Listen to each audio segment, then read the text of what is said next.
Good afternoon to everyone, and great to see you here today. We're going to hold our presentation in English. My name is Rumbi Ebbefeld. I'm a project manager at AfricroozE GmbH, based here in Hamburg, Germany. With me here today is Kayemba. As we've heard, he's the founder of our partner organization, FABIO, based in Jinja, Uganda, and with whom we've been working for over 20 years.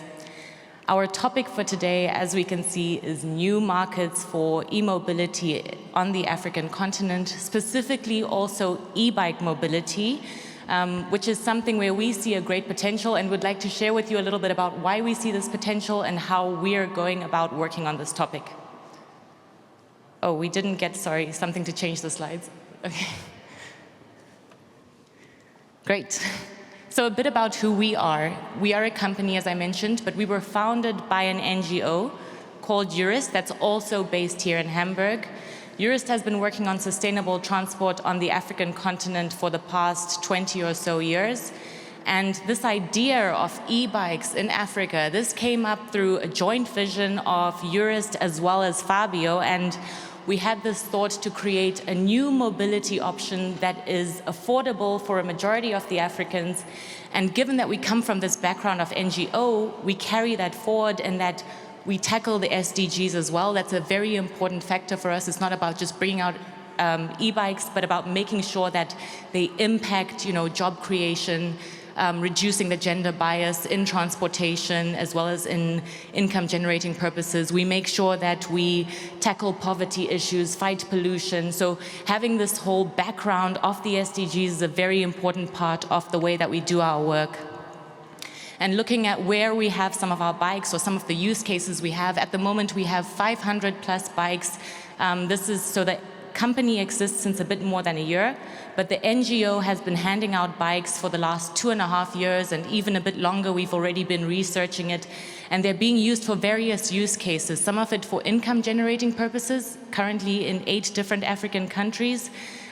So we see e-bike taxis, that's the picture on your right. We see e-bikes being used as delivery bikes partly, but then we also have other use purposes where it's not about that direct income that comes from it, but it's about how the society benefits from it. So e-bikes being used with a trailer as an ambulance, for example, used by health centers or village health teams, as well as e-bikes being used by women groups for carrying water, for example.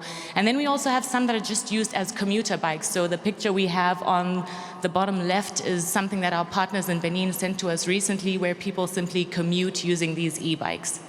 But now taking one step back as to why we see this chance for a revolution, why we think that the African continent is ready and ripe, let's say, for e-bike at this potential, I would like to give over to my colleague Patrick to tell us a little bit more. Thank you so much, Rumbi. Ladies and gentlemen, I want to thank the organizers for having invited us to be part of this whole debate. First of all, why now and why Africa? Many of you are aware that already whatever is happening in the north, it's also happening in the south. The magnitude may differ, but it's also happening right there. There is quite a lot of increased urbanization because as many people are moving from the rural areas to urban areas, and therefore our cities in the south are becoming more and more less livable, less productive, and unsafe. And of course, you're also aware that when there's a lot of congestion, of course, we're experiencing a lot of green gas emissions, and which result at the end of the day into health cases and increasing the expenditures on health. So at the moment, this is the right moment because of the different challenges in mobility.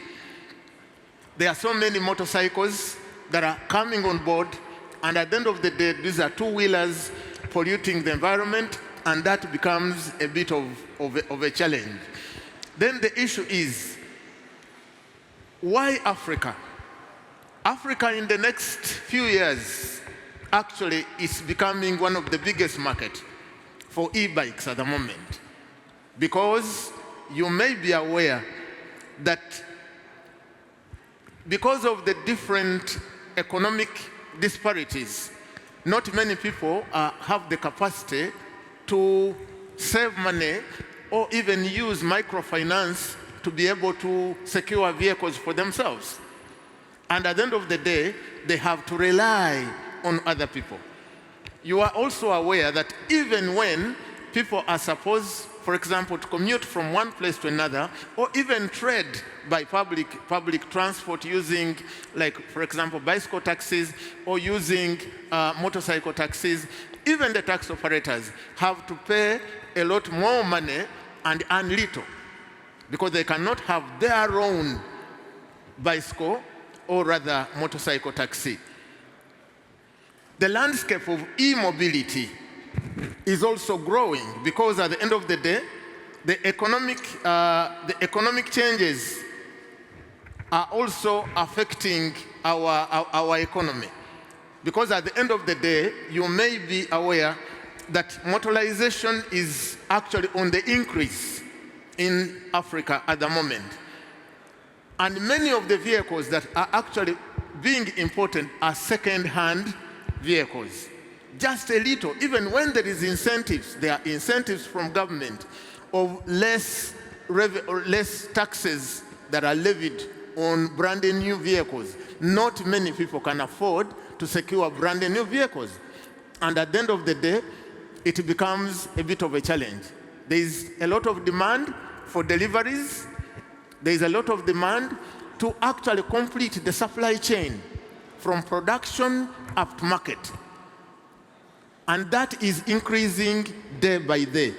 And then, of course, the Ugandan government, for example, and many other governments in the south, have tried as much as possible to intensify and attract as many investors that are investing in green gas emissions, that are investing in electrical mobility, and they have put a tax regime.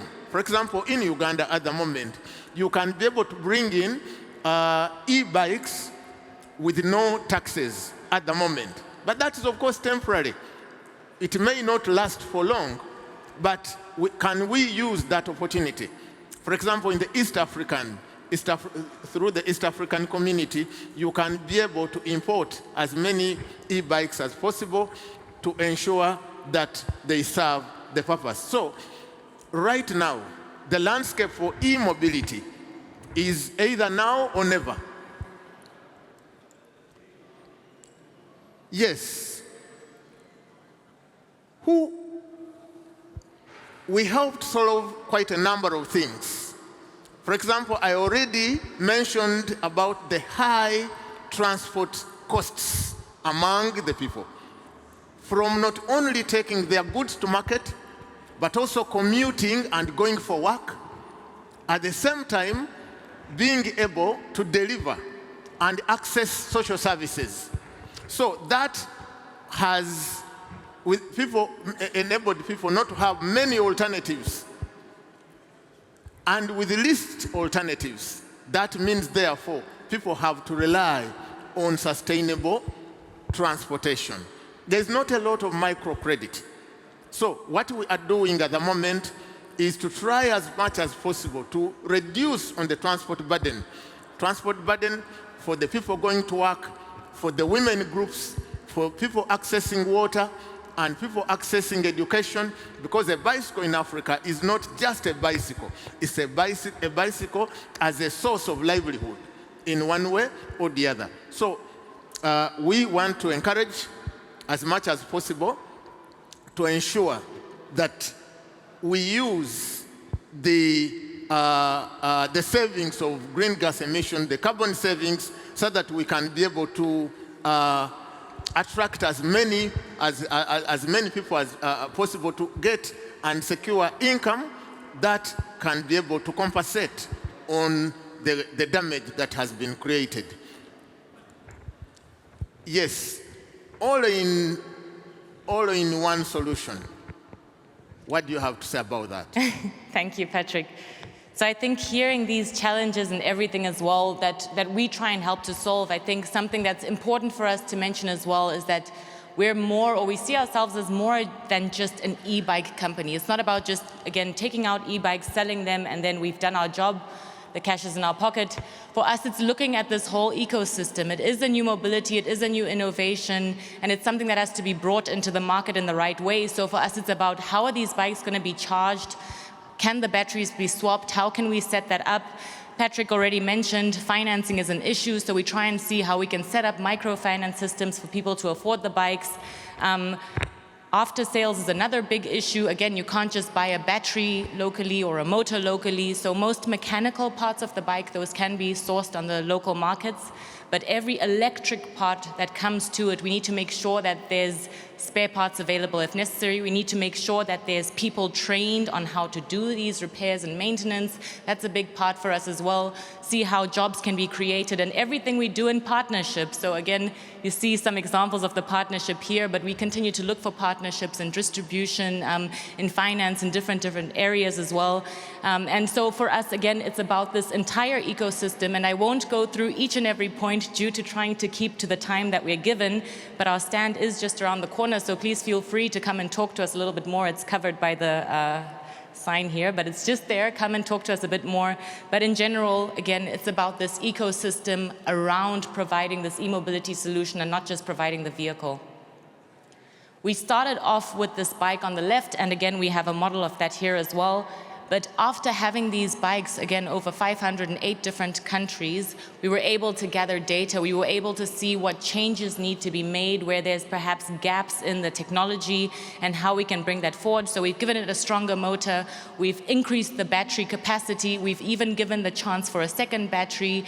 Research has shown that for e-bikes to actually be able to compete with motorcycles on the road now in certain sectors, such as delivery, then the battery also has to fare up in a close way. So 50 to 60 kilometers on one charge and up to 90 kilometers if they increase or give an extra charge between, and that's what we try and reach. We've also expanded to a cargo e-bike. While the all-rounder model can carry the load, the cargo is for the bulk. So if you have bigger agricultural products that need to be transported, that's probably easier with a bigger loading space for that. Or so when we look at agri-business, that's a target group for us, but also last mile deliveries. We're in communication right now with DHL in different African countries to see if our cargo e-bikes can be used for parcels and package deliveries on the last mile. And finally, we've brought in as well this commuter model. People have already been commuting right now with the all-rounder, but sometimes you just don't need this big, heavy utility vehicle. You need something lighter weight that you can easily commute with. So maybe less stronger motor and maybe only one battery, but that's more than enough for what one needs in that commuting purposes, and therefore also one pays less for the vehicle. Finally, just to wrap up, when looking at a new market and bringing in a new mobility option, or in general, bringing in an innovation, one of the topics that comes up is this: should one import? Should one locally produce it? Should one retrofit? What's the best way to go? And actually, we have found out through our work that all of these have a role to play. Yeah. Sometimes people go straight for local production, that's the best, but actually, if you look at the whole system of it, every one of them has its rightful place. So when looking at import, for instance, in order to get product on the market, to test out different products, see which one fits best to which person, what are the technical aspects looking like, how is the society taking it on, and to get that immediate impact on ground, then it's best, or it's a good idea to considering importing, because you don't need to set up a production line or set up all of this background. You get the product on ground, you get to test it, you get to make improvements. Yes, and also economies of scale, trying to address the economies of scale, and of course the issue of cost for the bike. That's actually a very important point which one should mention when one mentions local production. So starting with perhaps the not so great side of it is that it does involve setting up this whole production line. It does involve, training a workforce that takes a lot of time as well. But at the same time, the value that's created locally through local production cannot be ignored. So creating jobs, industrial growth, economic growth, being able to transfer skills and technical capacities in general, this is eventually an ideal situation to get to as well. But retrofitting also has a part to play. If I show you how just a minute, and also to ensure that there is sustainability. There is sustainability into the development of the technology.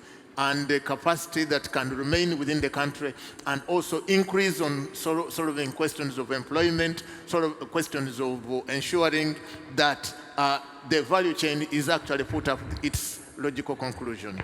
And if we look at how we have worked thus far, being able to increase, for instance, the jobs created is something that we've always wanted to do as well. So we started at the beginning with retrofitting, actually. We got bicycles locally, we constructed them into e-bikes, but then we also saw how do we improve that. We designed our own bikes, started to import, but still have local assembly. So importing was going to be cheaper. We could get these products from China that are designed to what we need and to our expectations, but still then have assembly being done locally. Now we're looking more to say, how can we increase that production locally? So extra parts such as trailers or so were anyways produced locally. That part of local production was always there in our journey. But now we're also saying, how can we produce the whole vehicle locally and really increase these use of resources that are available anyways, use of working capacity. And we've just gone into a cooperation actually with a company that is doing exactly this. They're starting with the production of cargo bikes in Uganda. It involves, to a large extent, building of technical capacity. So it's initially a good 2/3 of the project is in training people to be able to do this. And then as well, making a production line, having these e-cargo bikes, and we hope at some point also more of our bikes. So just to say again, when we look at it, for us, the potential for e-bikes on the African continent is great. Initially, because of these problems that are currently there that we try and help to solve, but also in terms of when we look at a change in the e-mobility scene, e-bikes are relatively less intensive in terms of their demand compared to other e-mobility options. So on the one hand, the technical capacities needed even for local production of an e-bike is a lot lower than that, let's say, for a car.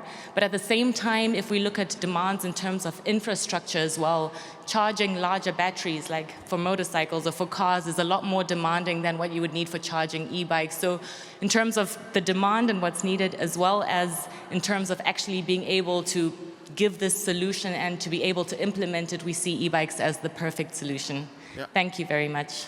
Thank you for listening to us.